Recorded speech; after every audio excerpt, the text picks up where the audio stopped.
มาจ้าพี่น้องสิมาเห็ดต้มยำเนาะ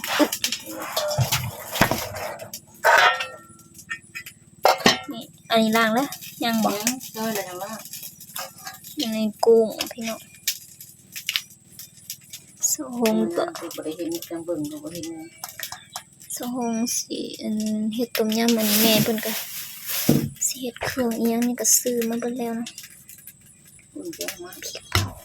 ให้แกงหน่อไม้แจ้งเงินคุณนี่ตะเกียงคนจะเบิ่งนี่เนาะพี่น้องเบิ่งอันตะเกียงน้อยนี่ตั้งแต่ข้าวตั้งแต่สะหงยังน้อยๆอัน8-9 ปีสะหงเห็นตะเกียงน้อยนะต่อมามีไฟผ่าแล้วก็บ่ได้ใส่ตะเกียงน้อยแล้วบัดนี้หั้งก็สิมาเห็นอีกนี่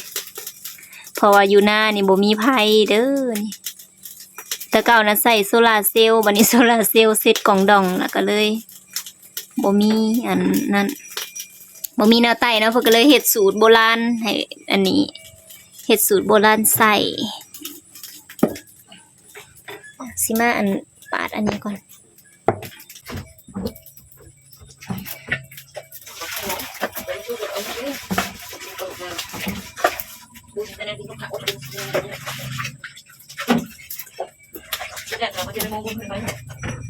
บ่เห็นนะ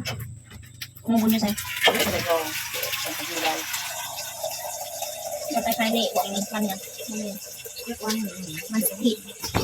จะเราไปใส่บางครั้งเราไปใส่เล็กในหน่อยนะน้ำลายก่อนตอนนี้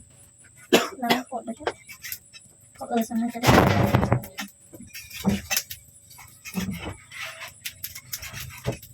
เดี๋ยวนะไม่คุยกันหน่อยจะลูกปีหน่อยลูกเล่น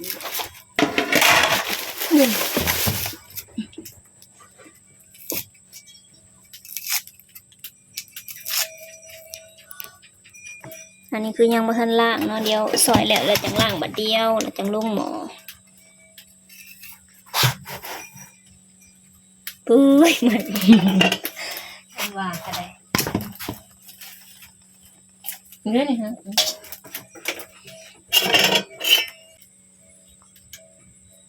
นี่เด็กเข้าแล้วก็ดึงขีบออกเลยมันเป็นอันนี้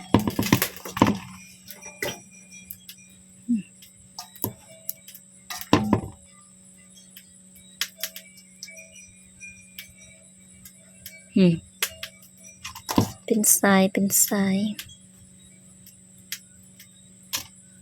เอียงมันใส่มันขี้มัน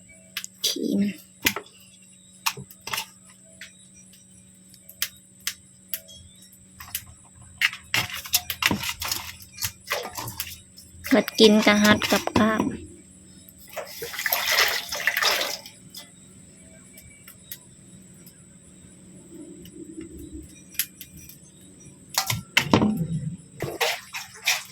เอาลงไปล้างเหลืออันนี้เพื่อนกินข้าวยังมื้อนี้แค่หน่อไม้กับแค่เฮ็ดเบิดมื้อ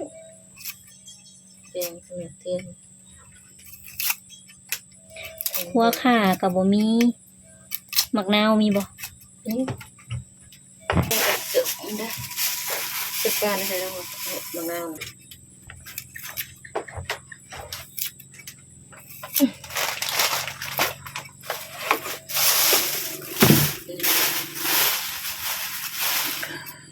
มื้อหาล้วนเลยเมื่อวานนี่อัน ให้กระบอกออกมานี่อันเท่าต้นเฮ็ดอันเขาปุ่นเลยจะไปกินเฮาก็บ่ฮู้ให้สแกนแบ่งเอาแล้วก็มาให้ทงบ่ทงนึง6x14เต็มนี่แม่อันสแกนเอาให้ออกให้แม่มั้งกระตาก็ลืมจากกระตาสแกนเอามา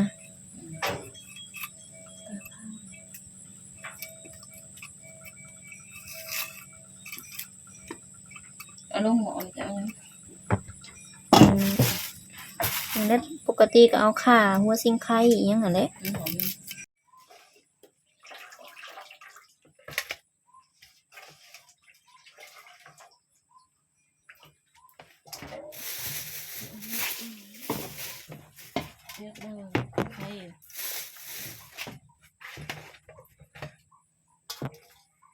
ลอ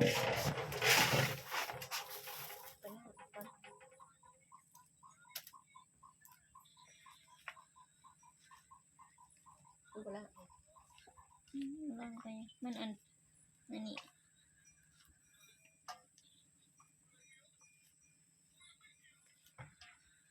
ซื้อมาตลอด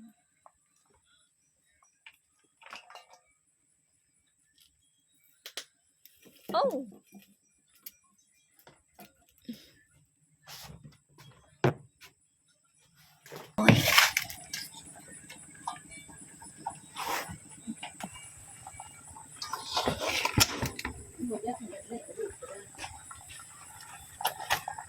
ไอ้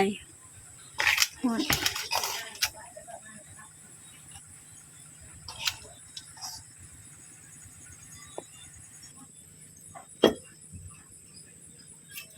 เครื่องอันนี้ก็สีหกเนี่ยเนาะเพราะว่าสะโฮงกับ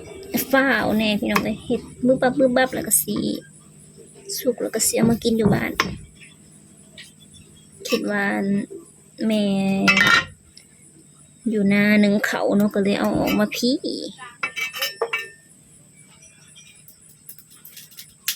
ก็ได้เทเพิ่นมาเพิ่นไปดำนาเนี่ย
เล็กเลยเห็นนอนในเปน ทำเป็นงานพูดเขาแรงยังเหมือนมาคนหลายไปหาคนหลาย เนี่ยพี่น้องแล้วกุ้งก็ได้ นี่เพื่อนยุกเขาลงปะ จะลงหม้อแล้วนะเฮ้ย เนี่ยโอ้เสือกุ้งบอกเลยเอามานอนแล้วนอนแล้วอ่ะ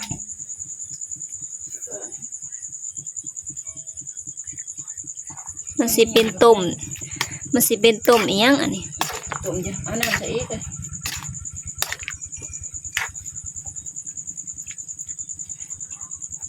เอาเล็กขีดมาสอดแล้วก็แปรงให้มันเงียบ ใส่พริกเผาบ่ได้ เงียบนู่น มันบ่ลม ทอกอากาศ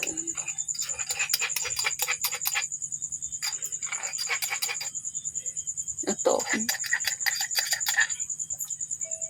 เสียดายพริกปุ๊บ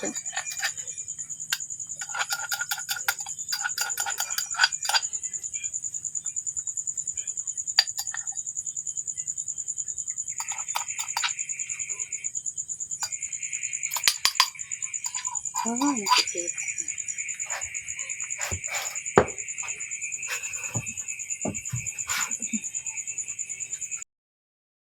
ทุลักทุเลแห้ง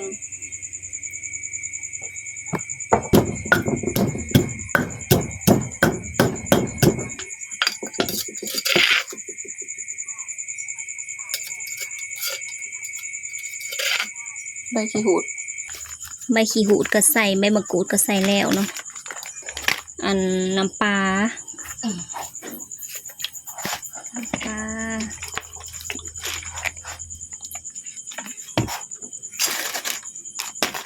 ซิมก่อนนะต้มยำสูตรจำเป็นกันยังดีอยู่บางนาวลืมบีบบางนาว ใส่ ใส่ ได้ถึงจะจบเก็บท้อง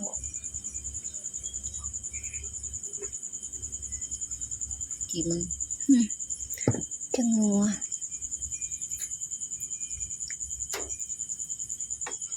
มะนาวก็ในตู้เย็นนะคะนี่ซื้อโลนึง ทอง ใส่มันหอมซื่อๆมักนาว เด้ออ๋อมืดไปน้ำนัวเอาน่าจะว่าเอาใส่กระนอน มันบ่สมสับใส่อีกก่อน น้ำสุกเจ็บท้อง ซีมปกติมันต้องหอม เอาเกลือนี่ใส่ เฮ้ยใส่น้ำปลาไปสิเอาเกลือ หน่อยมันปวดยาวเอากระนอนนี่ใส่ ดีแล้วมันยังแซ่บซำนี้ ที่มือตกเลยนี่ว่าเครื่องของเขาจะไปใส่ มันต้องลืมอีหยังจักอย่างหอมอันนั้นนะ เตรียมอันหัวจิงไข่ หัวข่าหัวสิงไข่มันฮ้อนใบอันนี้ก็2-3ใบเนาะ หอมอยู่ดิ แซ่บพี่น้องแซ่บอยู่มักพริกก็ใส่บ่หลาย เราจะพัดปลาดุกเผาไม่ใช่กูว่า ๆโอเคได้จอกได้แจกบ่เอาก็อย่าเอาไว้กินโลด เอาอันนี้เดิม งา กิ ม นไม่ได้ พี่น้องสำหรับคลิปนี้ก็ขอจบไว้เพียงส่ำนี้เด้อ อันนี้